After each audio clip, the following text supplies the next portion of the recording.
J'ai intitulé tel que ce partage, voici ce qu'il vous cache concernant l'argent et que ce qu'ils sont en train de préparer est terrifiant concernant le secteur de l'emploi. Je ne sais pas si tu es au courant de ce qui est en train de se cramer, mais d'ici tel que 2027, beaucoup de personnes seront au chômage. On aura comme ça des millions de personnes qui sont dans le chômage. Ce que je suis en train de te dire, ce n'est pas de l'ordre de la fiction. C'est déjà en train de prendre effet. Aux États-Unis, nous avons déjà des millions de personnes qui sont au chômage. Dû à quoi? Dû à l'IA, dû à la création des robots. Et Elon Musk a dit d'ici 2030, 2035, les personnes ne vont plus travailler. C'est les robots qui vont travailler. Que l'argent n'aura même plus de valeur. Donc, à moi de venir dire ici, d'amener à penser. On nous a tout fait comprendre que si on voulait que gagner de l'argent, s'il fallait que devenir riche, c'est pas avec le travail, pas le fait que d'aller à l'école, obtenir des beaux diplômes, avoir un travail bien rémunéré, acheter sa maison, avoir une famille, faire des enfants, acheter la voiture, travailler dur comme ça pendant 40 ans, attendre sa retraite, puis profiter de sa retraite. Est-ce que ce chemin-là, tel que ça a été dessiné il y a plus de 70 ans aujourd'hui, est-ce que c'est un chemin qui, justement, est en train de favoriser ceux qui travaillent, les salariés, les employés?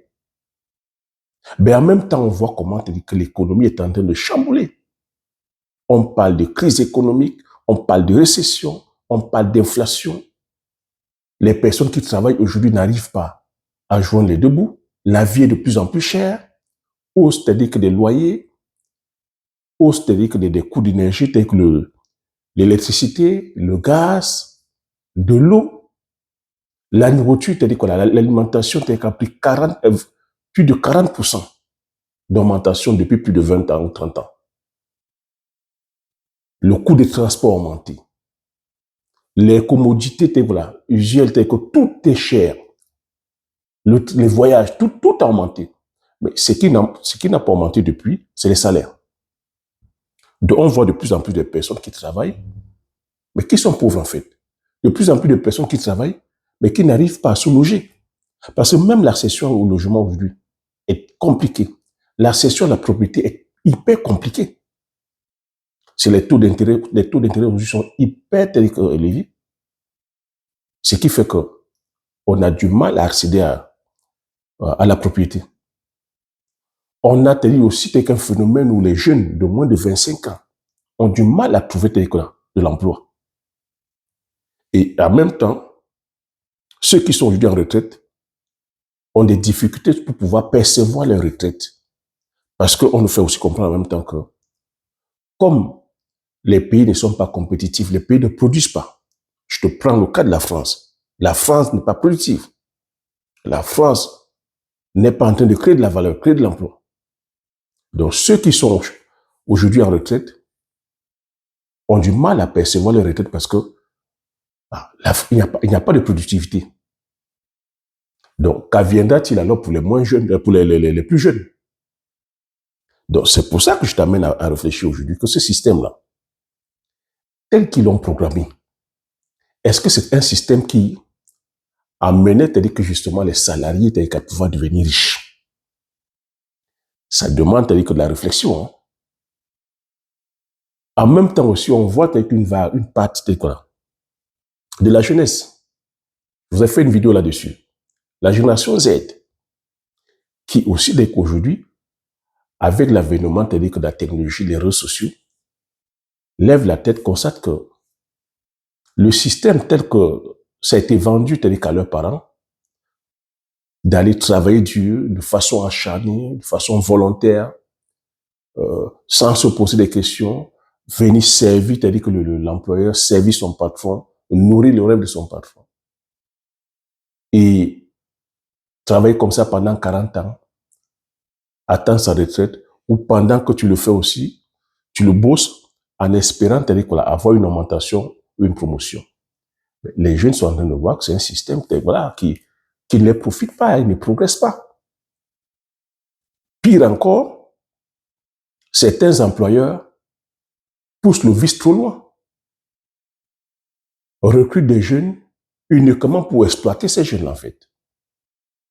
Tu vois, que c'est le cas des stages où tu vas venir, on te prend pour un stage où on va tout simplement t'utiliser et derrière, on ne te paye pas.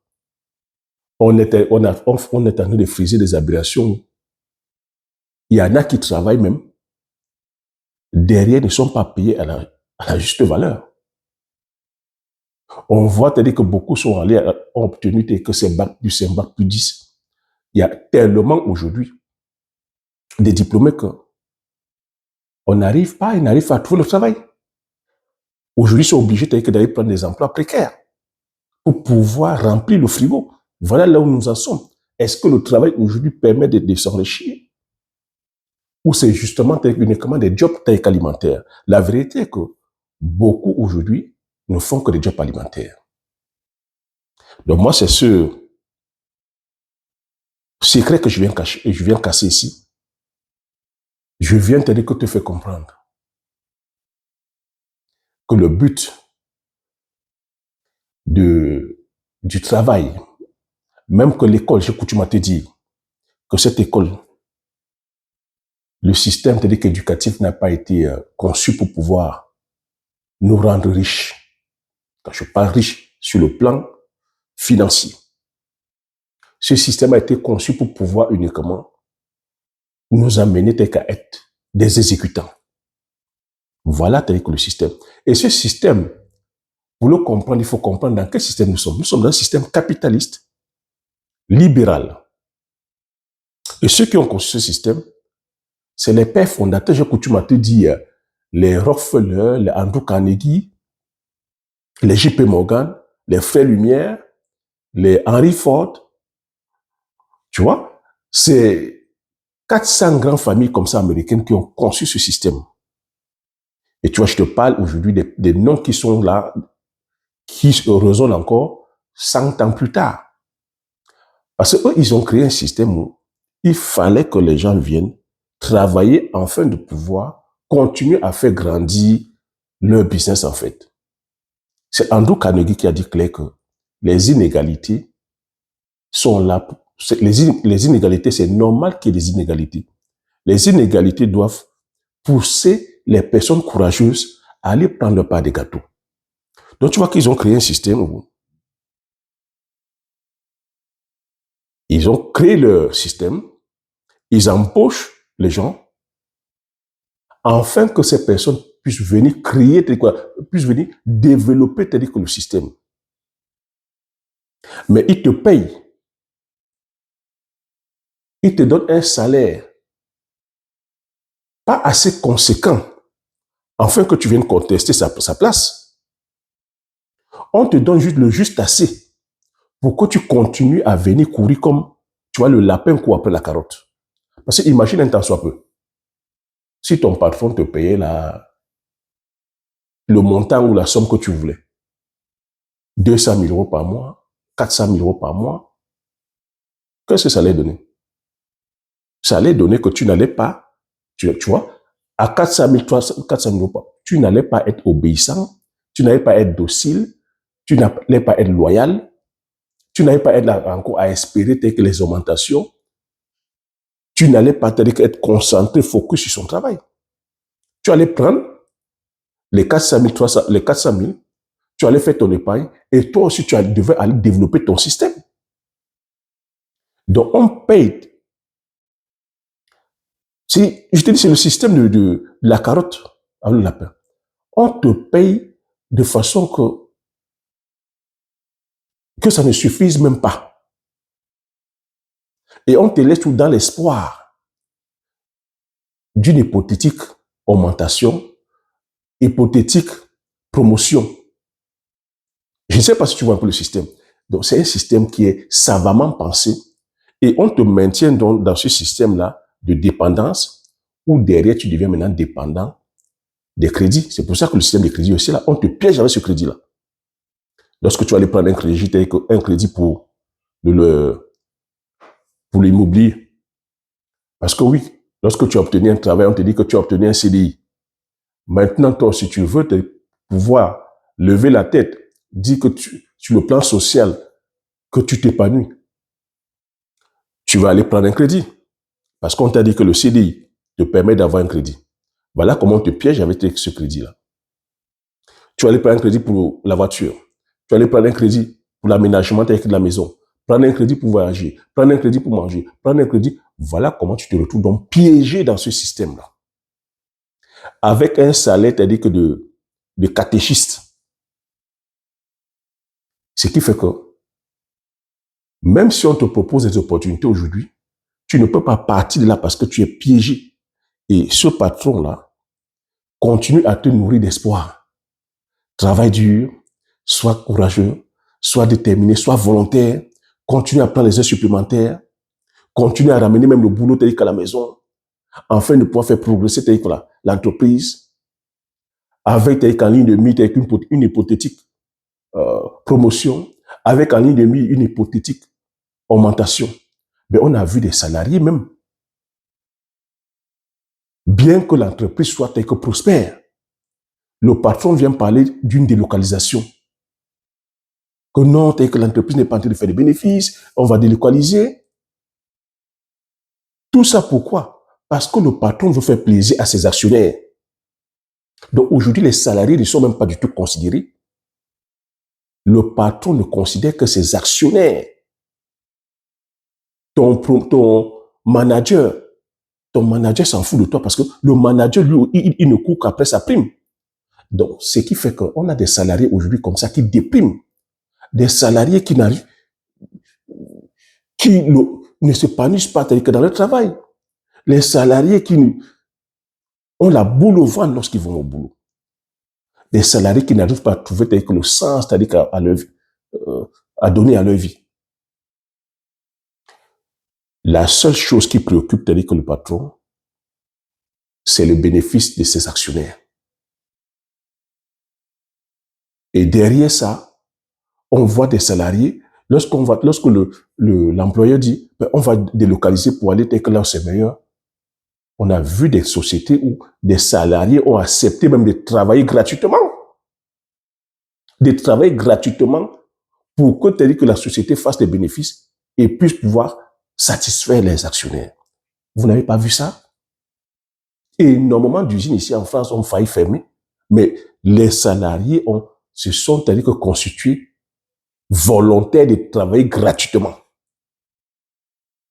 On a vu des licenciements, on a accepté qu'on les licencie pour pouvoir sauver la boîte. Vous pensez que tout ça, c'est fait exprès en fait. Donc si vous ne voyez donc pas ça, si tu attends que ça vienne t'impacter, je te dis, fais attention. Fais attention. Donc peut-être avant d'aller plus loin, permets-moi de vous présenter. Bonjour, bienvenue sur la chaîne. Si tu me découvres la première fois, je m'appelle Cyril Toukou. Cette chaîne, on parle d'entrepreneuriat, on parle d'investissement, on parle ici d'agriculture, je parle d'élevage. Je développe sur le mindset, sur l'état d'esprit. Parce que sans un bon état d'esprit, tu ne pourras pas t'aider à faire grand chose, quoi. Si tu n'es pas là aujourd'hui à te questionner, à remettre les choses en question, à apprendre, à désapprendre, à réapprendre à nouveau, tu vas comme ça naviguer à vue. Je dis que c'est un système qui est savamment pensé. Donc, une fois, je dis que c'est les riches qui ont créé dans ce système-là. Tu vois, donc, ils gardent jalousement, c'est-à-dire que le précaré.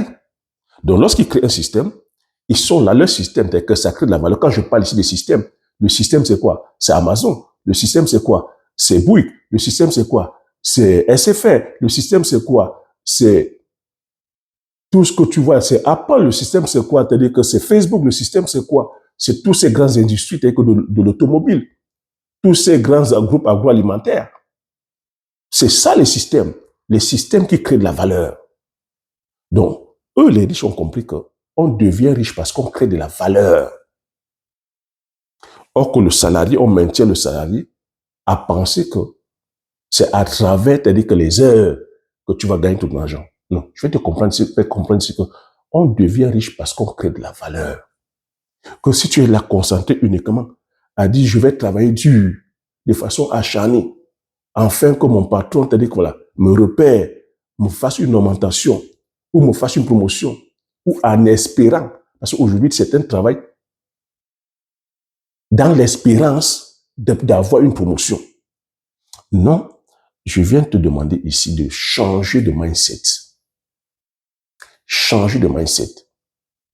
Donc, une fois que je t'ai dit ça, tu comprends donc maintenant que là où tu dois aujourd'hui mettre le marqueur, là où il te faut faire une révolution. La révolution, c'est-à-dire que ce n'est pas le fait d'aller tenir la pancarte. Aller dire non, c'est la faute des riches, c'est la faute des patrons, c'est la faute des ultra riches. C'est à cause d'eux que nous sommes pauvres. C'est la faute des dirigeants politiques, c'est la faute de l'économie. Non. Tu fais ça, c'est une perte de temps. Je peux répéter, si tu le fais, c'est une perte de temps. Depuis plus de 70 ans qu'on tient les pancartes, ça change quoi? Pour nous qui sommes en Afrique, oh, c'est la faute des Occidentaux, c'est la faute des Français, c'est la faute des Américains, c'est la faute des jaunes, c'est la faute des bleus. C'est à cause du néocolonialisme, c'est à cause du colonialisme, c'est à cause de ceci. C'est une perte de temps. Et tu vois que nous sommes là-dedans à perdre le temps. Et tu comprends que le temps ici, c'est quoi? Le temps, c'est de l'argent.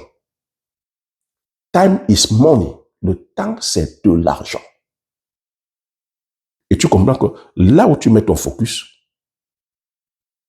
c'est ce qui te donne les résultats.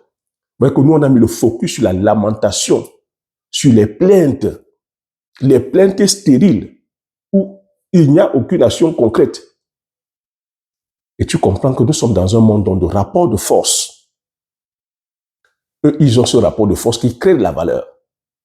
Ils ont ce rapport de force qui crée de l'emploi. Ils ont ce rapport de force qu'ils influencent les décisions politiques. Je parle des riches. Et les politiques créent des lois en leur faveur.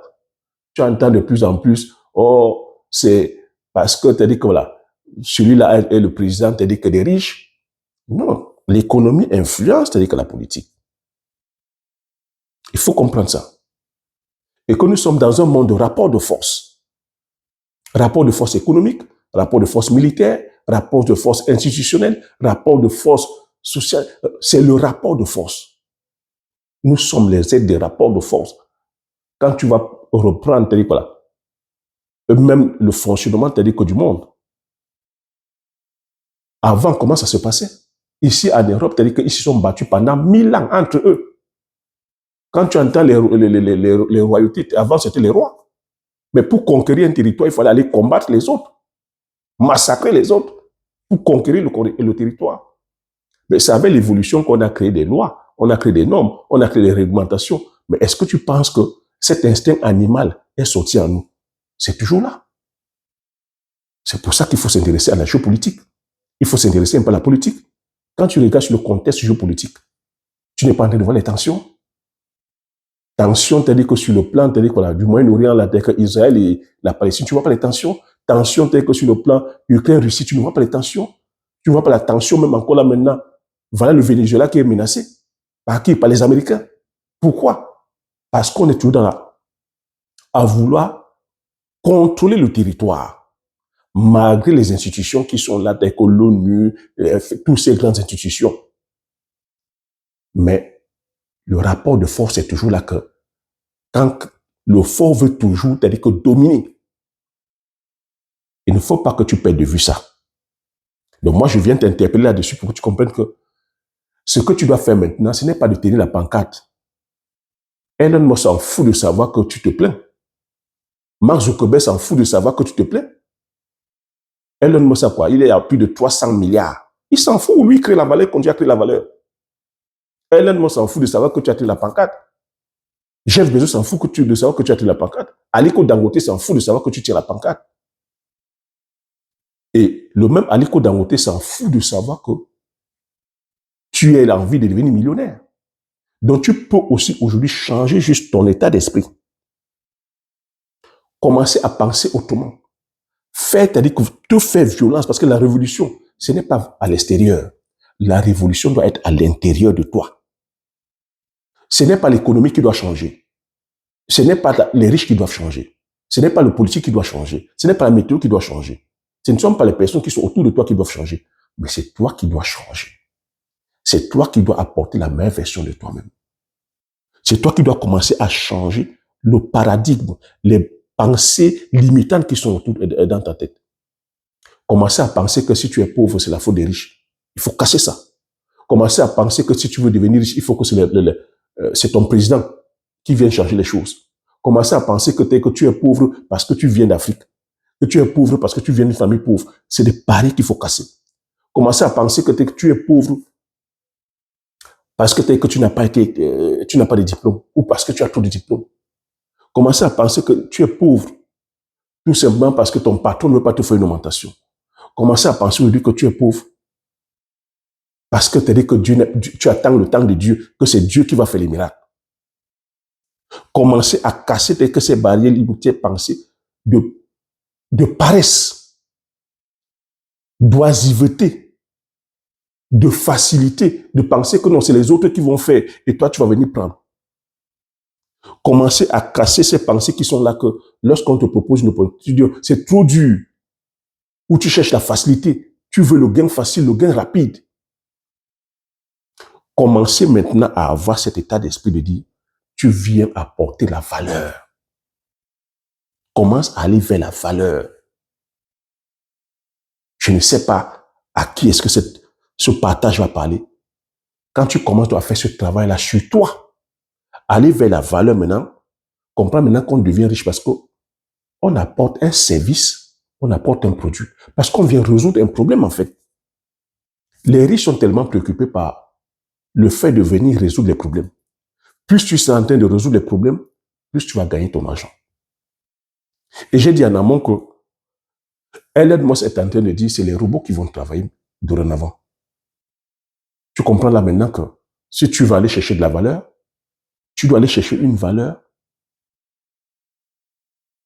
qui ne sera pas écrasée par l'IA. Qui ne sera pas écrasée par l'IA. Donc, beaucoup de métiers vont disparaître. Tous ces métiers intellectuels, ça va disparaître. Donc, apporte une valeur une valeur utile.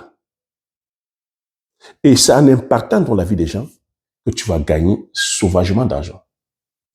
Je te dis, en regardant la valeur, quand tu regardes aujourd'hui le monde des marchés, je te dis, le monde des marchés, la bourse, tu vois que l'immobilier est en train de chuter, mais très grave. La crypto-monnaie est en train de chuter. Le Bitcoin chute. Voilà Nvidia. On nous a parlé de l'IA.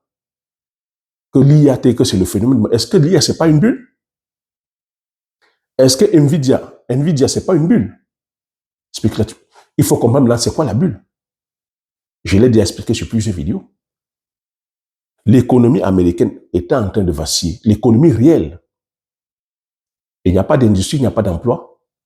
Et les Américains aujourd'hui ne jugent, les Américains, leur richesse se crée à travers les marchés, à travers la bourse. Les fonds d'impassion, les fonds d'investissement, les S&P 500, dont les 500 grandes capitalisations américaines, le Nasdaq, les 100 grandes entreprises de la tech. Tu vois, c'est par là que les Américains, c'est-à-dire qu'on prépare leur retraite, payent l'école des enfants et même investissent pour devenir, gagner de l'argent.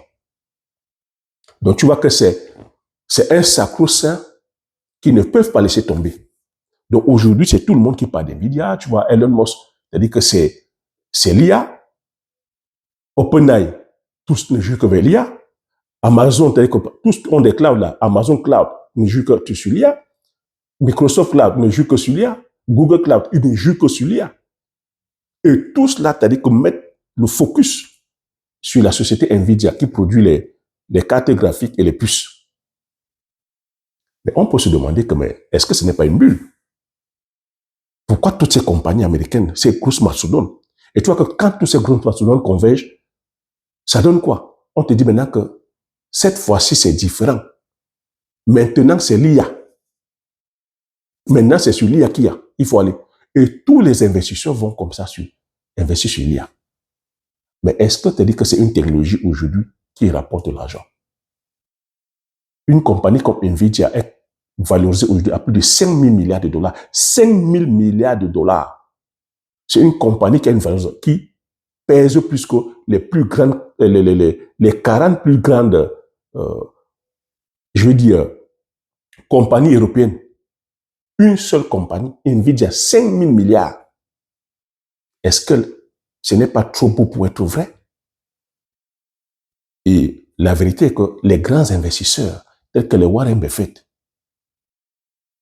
même celui qui avait flairé, qui avait annoncé, tiré la sonnette d'alarme sur la crise de 2008, des subprimes, tous cela sont en train de dire, ils sont unanimes, qu'avec l'IA, il faut faire attention, il y a une bulle qui est là.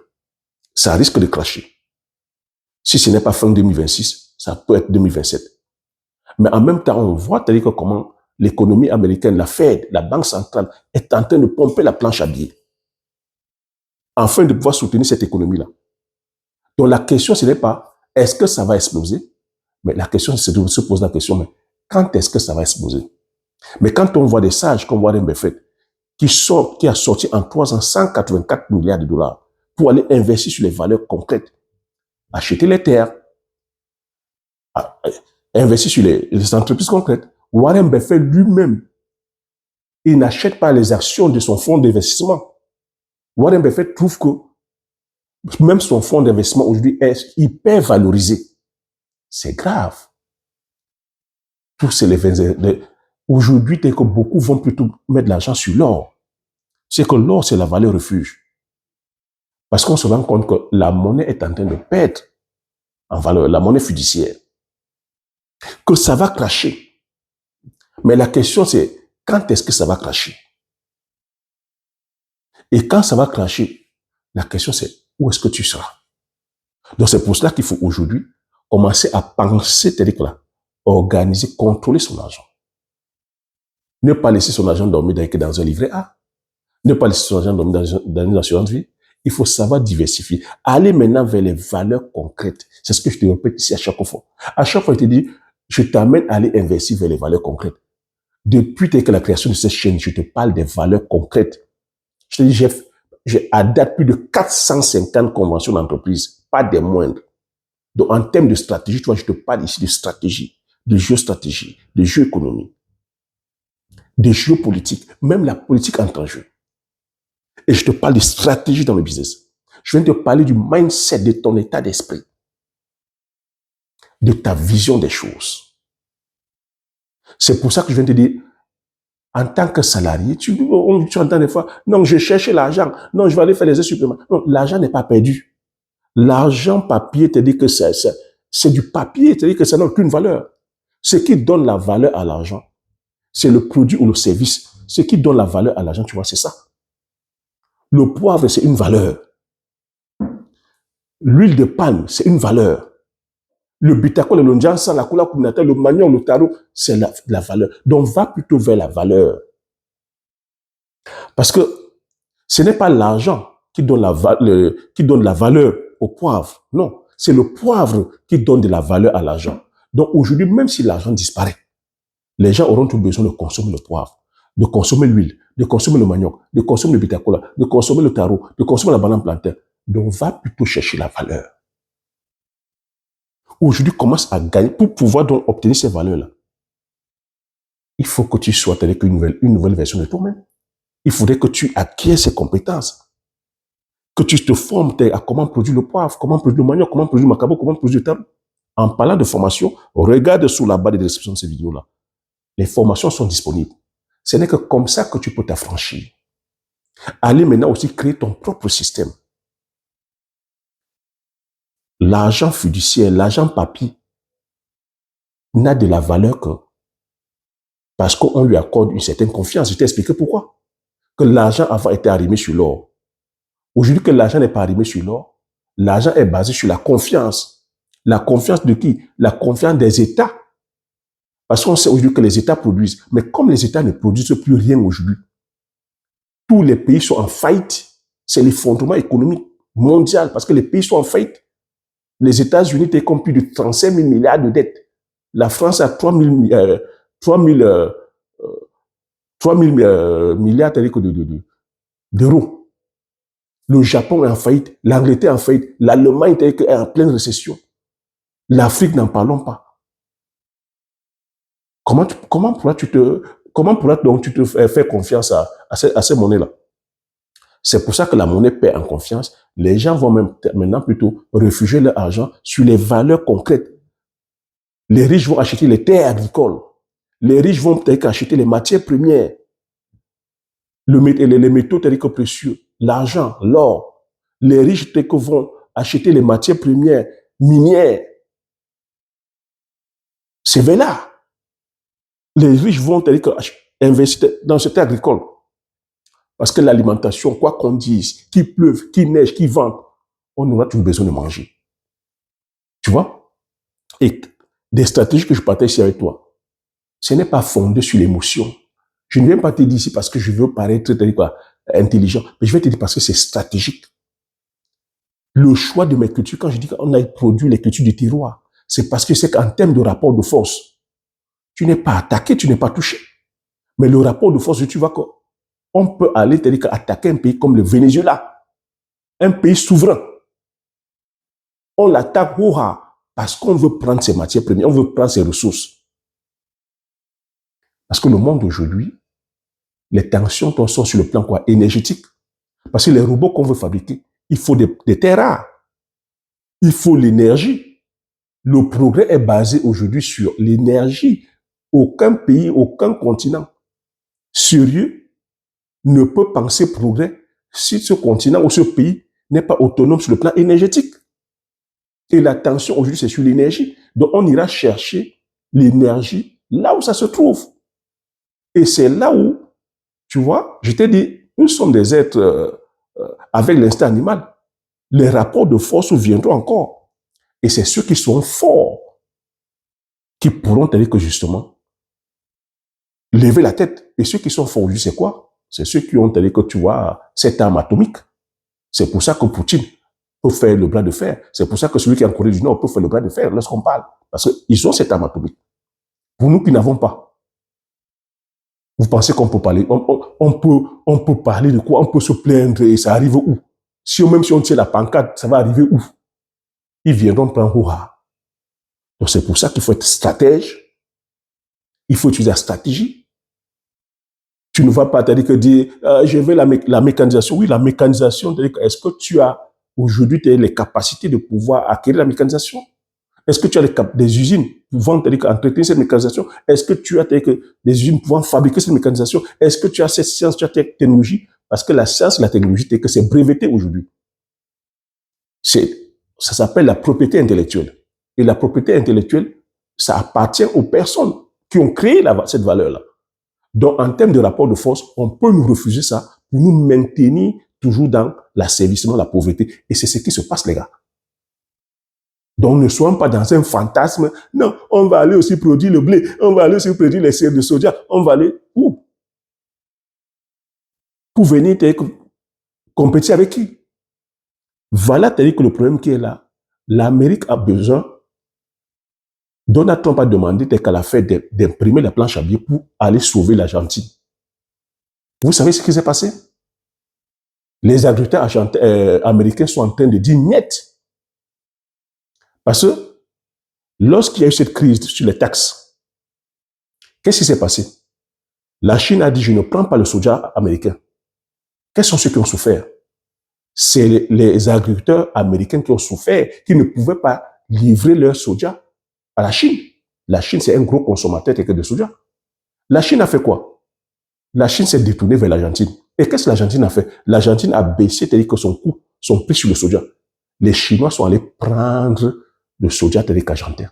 Oui, monsieur, c'est le soja qui a pu sauver l'Argentine de la crise. L'Argentine était aussi en faillite. Ils ont produit le soja en masse. Cette fois-ci, c'est que les agriculteurs américains disent, niet. Donald Trump ne doit donner aucun centime à l'Argentine. Parce que les Argentins ont trahi les agriculteurs américains. Voilà là où nous en sommes. Vous allez les produire en masse pour servir quel marché? Avec quelle réglementation? C'est vous qui avez les lois. Vous allez produire avec quelle semence? C'est vous qui avez produit ces semences-là. Ces semences qu'ils ont fait, c'est breveté. En termes de rapport de force, on ne vous donne pas les semences, on ne vous donne pas la mécanisation, on ne vous ouvre même pas les marchés. Réfléchissez, hein? On parle de qui là? Il y a des gens comme ça qui sont dans un fantasme, on va faire. Alors qu'aussi aujourd'hui, on va produire ce que nous consommons. Et Dieu sait que ce que nous consommons, c'est-à-dire que là, en termes de variété, c'est que c'est énorme. En termes de productivité à l'État, c'est énorme. On n'a même pas besoin d'aller sur des grosses superficies. Et qu'aujourd'hui, parlons un peu, mais parlons bien. On ne met pas de faim en Afrique. Du moins, dans mon pays, le Cameroun, on ne met pas de faim. Et dans la plupart des pays en Afrique, on ne met pas de faim. Parce que nous sommes majoritairement constitués à 70%. 70% de la population est rurale. Voyagez un peu, allez dans vos villages. Pourquoi vous fuyez vos villages, vous ne restez qu'en ville? Les personnes qui vont souffrir de famine en Afrique, c'est les personnes qui sont en ville. Ceux qui sont dans l'arrière-pays, on ne met pas de faim. Parce que même, c'est-à-dire que dans nos cours communes, en Afrique, on a le jardin. Et devant la cour comme derrière la cour, il y a des arbres fruitiers, il y a toujours des cultures vivrières, il y a des fruitiers, il y a des aromates, des plantes médicinales, des aromates. On a toujours eu ça. Et on a aussi des plantations, chacun au village a ne serait-ce que 1 ou 2 hectares où on produit. On ne met pas de faim. On a d'autres besoins, c'est-à-dire que sur le plan, c'est-à-dire quoi, des servitudes, des routes, la santé, l'électricité, telle que de l'eau, je veux bien. Mais en termes, c'est-à-dire que d'alimentation, non, monsieur. Et c'est cette agriculture-là qui nourrit dans la ville. Parce qu'on fait une agriculture agro-silvopastorale, on fait une agriculture de diversification. C'est cette agriculture qui nourrit les Africains qui sont en ville. Et dans ça même encore, le gros problème, c'est-à-dire que ce n'est même pas la productivité, parce que je dis qu'on produit, mais c'est les pertes post-récolte. Parce qu'on n'a pas ces infrastructures que j'ai citées, les bonnes routes, la logistique. On a encore des produits qui périssent au champ parce qu'on ne peut pas, c'est-à-dire voilà, les acheminer vers les marchés. C'est là où on doit s'atteler.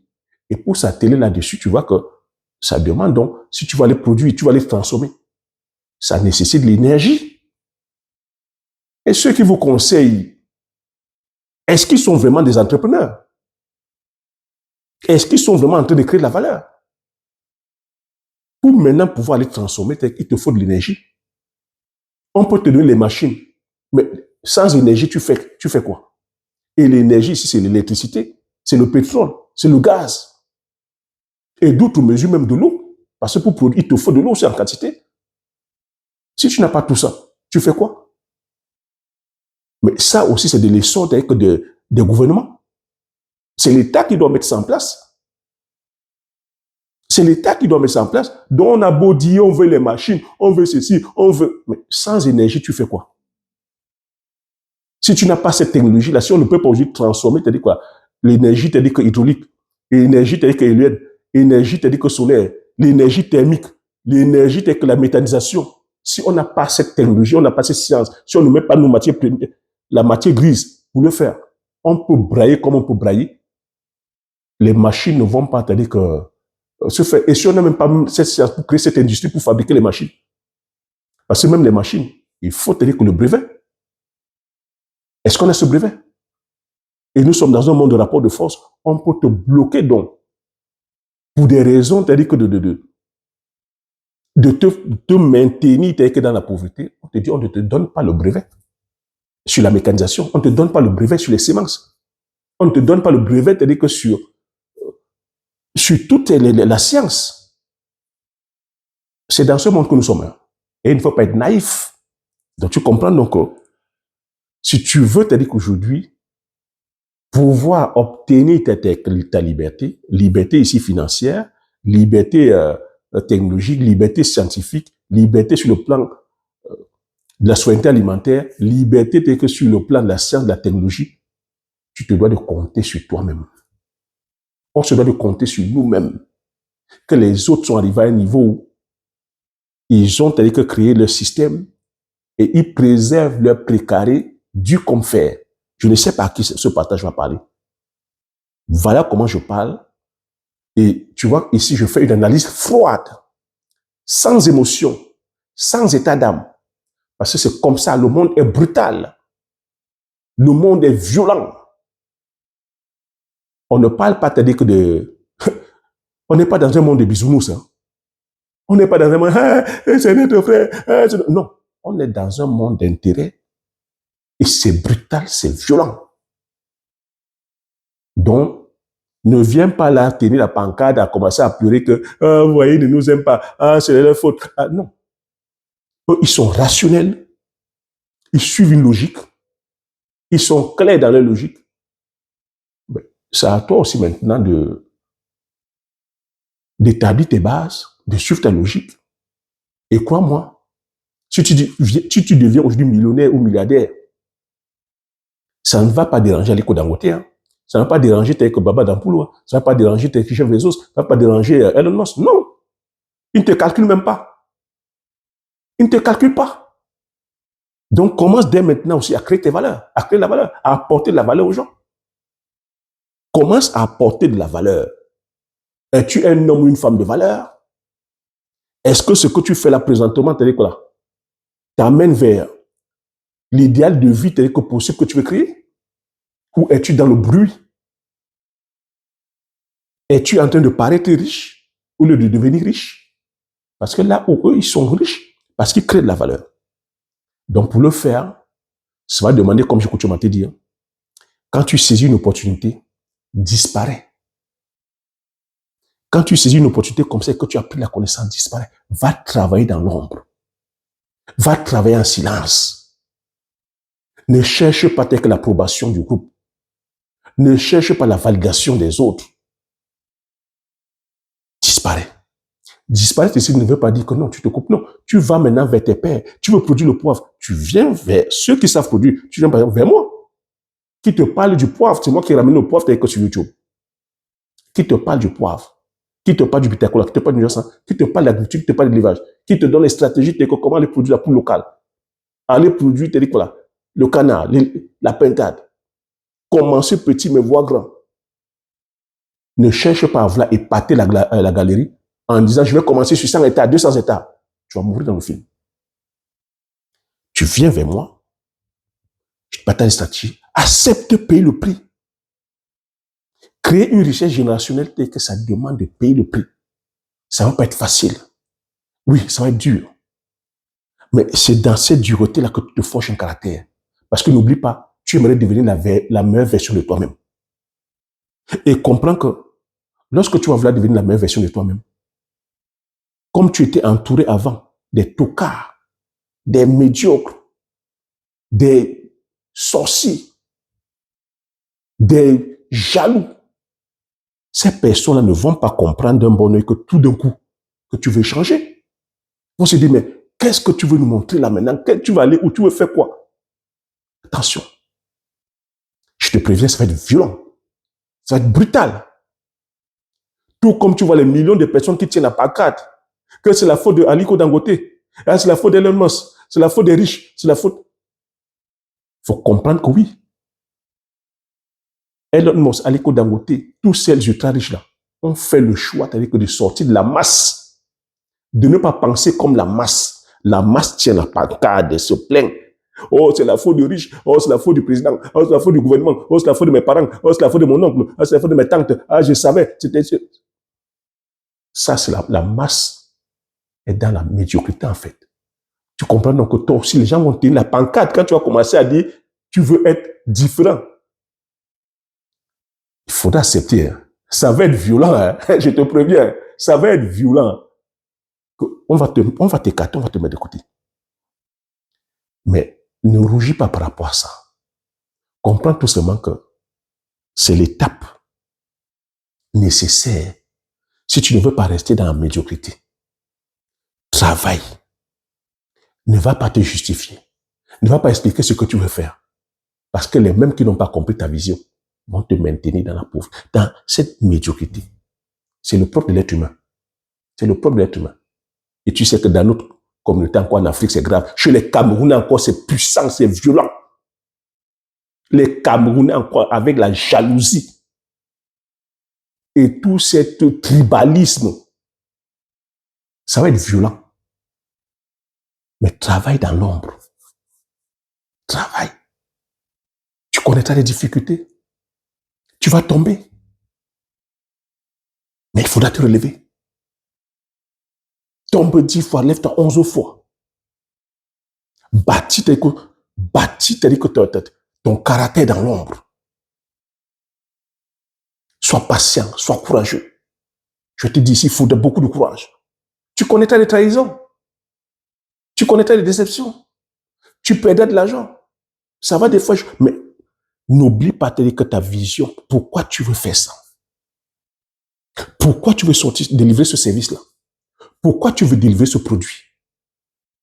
Une fois que le produit a pris corps. Ce temps-là, ça peut prendre 1 mois. Ça peut prendre 2 mois. Ça peut prendre 3 mois. Ça peut prendre 1 an.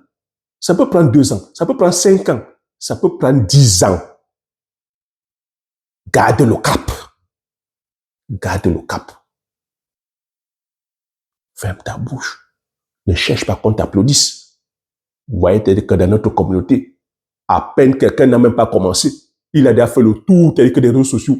Il a fait le tour de la télévision, tour des radios, pour aller taper le tambour, aller annoncer à tout le monde que je veux faire ça, je veux aussi faire ça, je veux faire ça, je veux faire ça. Et au final, cette personne s'étonne qu'elle n'a rien commencé, elle n'a rien fait. Parce qu'autour de toi, tu penses que toutes ces personnes-là, parce que tu viens de faire de la branlette, ça flatte ton ego. Tu penses qu'autour de toi, les personnes qui t'applaudissent là veulent ton bien. Je te dis encore, faites attention.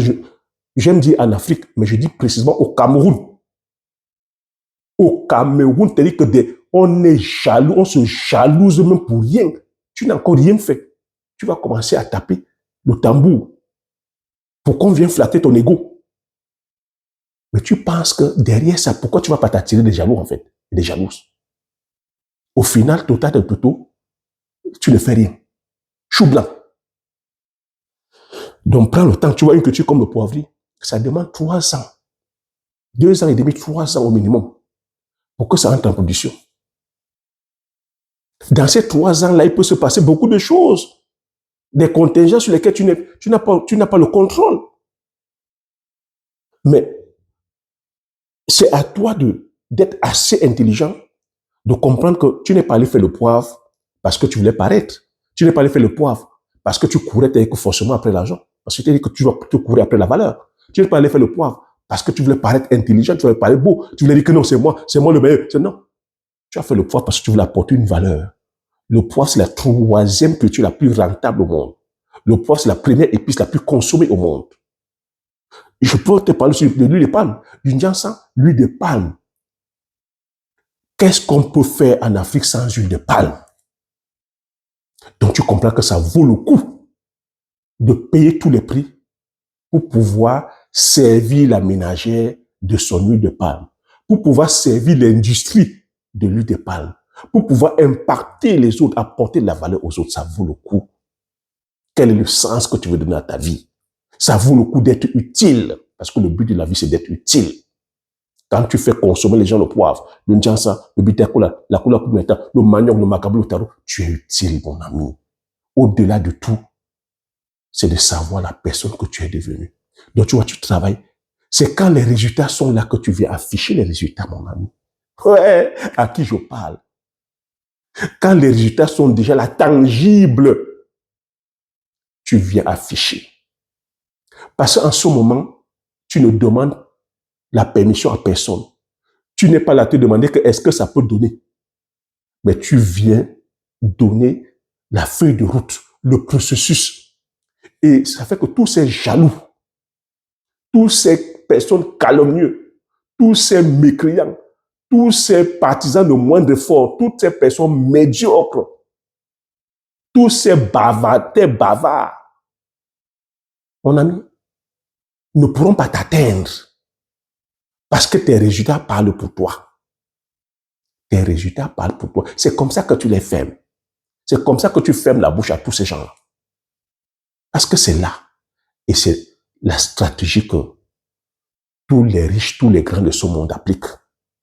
Donc tu vois qu'une fois la valeur est là, tu peux tenir la pancarte comme tu veux. C'est pour ça que les riches ne se cassent pas. Tu as beau te plaindre, tu as beau parler, tu viendras consommer le service. Tu as beau trouver que c'est trop cher, c'est trop machin, c'est toi-même qui viendras consommer jusqu'à faire la publicité dessus. Tu as beau te plaindre que c'est ceci, c'est monté, les riches, tu viendras consommer leurs produits. Donc cherche tout simplement à comprendre comment eux ils fonctionnent. Garde le silence, paye le prix et délivre la valeur. Tu sais, mes vidéos sont toutes des masterclass. Je sais que le problème aussi chez nous, c'est ce manque de concentration. Une vidéo comme ça, oui, tu vas dire, ah, elle est trop longue. Mais elle est trop longue. La valeur que je délivre ici, si je te faisais payer cette valeur, beaucoup te payent la valeur, mais on te donne quoi? C'est ça notre défaut. Manque de concentration. Et on est très pauvre en termes d'imagination. Très pauvre en termes d'imagination. On est promptement à se plaindre. Donc commence à utiliser ton esprit de créativité, ton esprit d'imagination. Parce que la valeur la plus précieuse, c'est celle-là que Dieu nous a donnée. L'imagination. Je continue à te dire, tu peux être pauvre financièrement, mais n'oublie pas que tu es riche en termes de créativité. Sois ingénieux, sois créatif, sois audacieux. Ce que je partage ici avec toi, je ne suis pas né avec. Mais c'est ma volonté de vouloir toujours progresser. Le but de tout être humain, c'est le progrès. Je ne te demande pas ici de viser la perfection, mais c'est de savoir que tu progresses de jour en jour. Tu progresses. C'est de comprendre que tu n'es en compétition avec personne. Ton seul challenger, c'est toi-même. De comprendre que pendant que ton passage ici sur Terre, de savoir que tu as été utile, que tu as impacté la vie des gens, de savoir que le souvenir que tu pourras laisser aux autres, à ta famille, ta femme, tes enfants, tes frères et sœurs, tes neveux et nièces, à la société. C'est la trace, c'est l'impact, c'est l'héritage que tu vas laisser après toi. Quel est l'héritage que tu vas laisser après toi? Quel est l'héritage? L'héritage que tu vas laisser après toi, c'est tes souvenirs de travail à tes enfants. C'est ton badge, parce que même le badge, on va récupérer. Le jour où tu vas en retraite, on récupère ton badge. Si on te dit que tu avais passé 40 ans dans cette entreprise-là, tu vas dire non. On va te remercier même tel que sans aménagement. C'est ton salaire que tu vas laisser en héritage. Le jour où tu arrêtes de travailler, tes revenus s'arrêtent. Donc, commence à bâtir aujourd'hui un système, un patrimoine que tu pourras léguer à tes enfants comme héritage. Ça, si tu commences à le faire dès maintenant, ça va être possible. Si tu commences à prendre dès maintenant, tu prends la décision et fais le choix de commencer à travailler sur toi, à commencer à bâtir un héritage, crois-moi, ça va le faire. C'est une question de choix et de décision. La vie, c'est une question de choix et de décision. Ceux qui ont réussi, peu importe ce que tu entends par réussite, ces personnes ont fait le choix et ont pris la décision. Oui. Et ça, c'est gratuit. Ça, c'est gratuit. Tu n'as pas besoin d'aller passer un concours à l'ENA ou à HEC ou à Harvard. Prendre la décision dès maintenant de changer ta vie. C'est à tes cordes. La responsabilité t'incombe. Ce n'est pas le président qui viendra te pousser, te booster à dire que change ta vie. Non, si tu attends ça, tu attendras longtemps. La décision te vient, la décision t'incombe. Tu as le pouvoir là-dessus. Utilise ce pouvoir. Ne va pas passer ton temps sur des choses sur lesquelles tu n'as pas le pouvoir en fait. Allez tenir la pancarte que Elon Musk change. Quel est le pouvoir que tu as là-dessus? Allez tenir la pancarte pour que les riches changent leur mentalité. Quel est le pouvoir que tu as dessus? Allez tenir la pancarte pour que les dirigeants politiques changent. Quel est le pouvoir que tu as dessus? Aller te manifester par rapport à la météo, quel est le pouvoir que tu as dessus? Aller manifester que ton entourage change, quel est le pouvoir que tu as dessus? Tu as zéro pouvoir. Mais, à contrario, tu as le pouvoir, c'est-à-dire que sur le fait que toi-même tu changes. Tu as le pouvoir de pouvoir changer, c'est-à-dire que tes habitudes, ta mentalité. De pouvoir changer les barrières limitantes qui te bloquent. De pouvoir changer ton paradigme. Et une fois que tu seras toi-même en train de changer, le changement va s'opérer autour de toi tranquillement. Tranquillement. C'est de ça qu'il s'agit. Je ne peux pas te dire ça autrement. Te le dire autrement, ce serait te mentir. Et j'espère que tu auras avec la grandeur, peu importe ton âge, de pouvoir comprendre ça. Parce que j'ai continué à te dire, la réussite n'est pas une question d'âge, de comprendre ça. J'espère que tu as dit que ton ancien toi ne va pas te maintenir dans cette médiocrité qui est la jalousie, la comparaison, le refus de la réalité, le tribalisme, le fait même aussi que non, tu n'es pas de mon pays, tu es plutôt camerounais, non, je ne vais pas te suivre. Ah non, tu es ivoirien, non. La xénophobie. Que ton nouveau toi va commencer plutôt à t'amener vers la raison, la logique, à pouvoir comprendre que ce que je dis est fort de sens. Parce que ce que je te dis, c'est ce que j'applique et c'est ce que les autres appliquent pour pouvoir changer. Tu ne vas pas réinventer la roue. Voilà ce que je voulais partager. J'espère que tu vas aimer, c'est-à-dire que j'espère que tu vas apprendre des choses sur ce partage. En tout cas, moi, comme d'habitude, je me régale à chaque fois que je partage avec vous. Parce que tu vois, c'est quelque chose qui vient du fond du cœur. C'est un choix que j'ai pris. Si je suis là, ça va faire quoi? Plus de 5 ans qu'on partage ensemble? Que je sois toujours avec cette énergie-là, avec cette volonté de partager, sans rien attendre en retour. Il faut comprendre que c'est une mission. Il faut comprendre que c'est une mission. C'est ma part de mission. C'est ma part d'impact que je voulais laisser. Si je peux comme ça, que toucher 1, 2, 3, 4, même 10 personnes, j'aurais fait ma part. Oui, j'aurais fait ma part.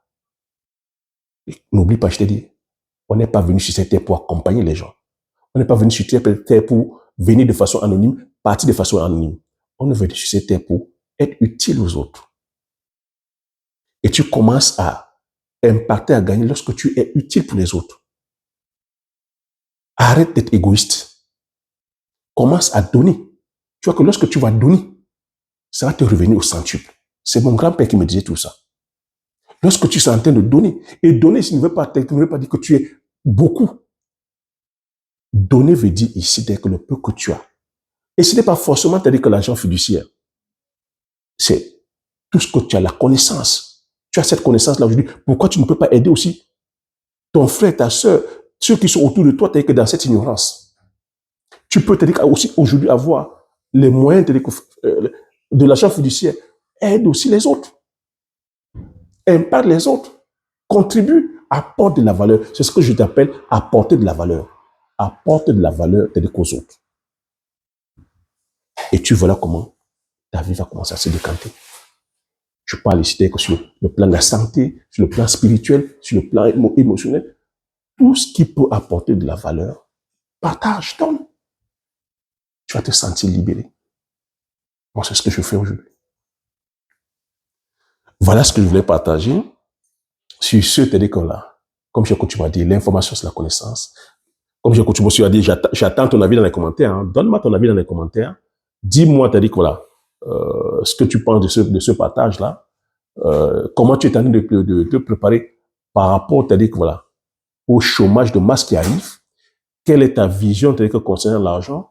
Est-ce que tu penses que voilà, à travers le travail, tant salarié, être salarié peut te rendre riche? Comment tu es en train de préparer ta mutation? Comment? Veux-tu faire partie des gens qui vont tenir la pancarte à pleurer tout le temps? Ou es-tu prêt aujourd'hui à prendre conscience que l'effort que doit venir vers toi, c'est à toi de te transformer, c'est à toi de devenir la meilleure version de toi-même. Commencer maintenant aussi à apporter de la valeur et impacter la vie des gens. J'attends tout ça dans les commentaires. Comme tu m'as dit, l'information c'est la connaissance, la richesse. Une fois que tu as ces informations, tu appliques tes stratégies et tu passes l'action massivement afin d'impacter ta vie et impacter la vie de tous ceux qui t'entourent. Si je te dis merci, à la prochaine vidéo. Ciao!